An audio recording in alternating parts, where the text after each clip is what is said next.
This is Scrapbook.com, and we're in the Ranger ink booth looking at some new Dylusions by Dyan Reaveley. So first we'll take a look at these beautiful stencils with hearts, almost like that reminds me of like leopard print or something like that. All sorts of fun, smaller designs. And then she also has new big templates. Look how big these are. Perfect for home decor, off the page scrapbooking, or traditional scrapbooking. And way down here, I don't know if we can get to these, look at these border, stamp, and stencil. It's an acrylic stamp and a stencil for your borders, which is really fun for Halloween, for all sorts of different things. It works perfectly with your stamp platform. Up here, we're gonna take a minute to look at a couple new, she has a few new stamps here of fun artsy mixed media type designs. Look at these animals with the little numbers. They look like hand-drawn.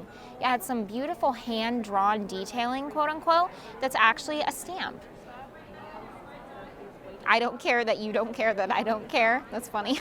Yeah, she has some quirky, fun stuff. So those are some new items from Dylusions by Dyan Reaveley for Ranger Ink. This video was filmed by Scrapbook.com at the 2018 AFCI Creativation event. Don't forget to like, share, comment, and subscribe if you liked this video. Happy crafting!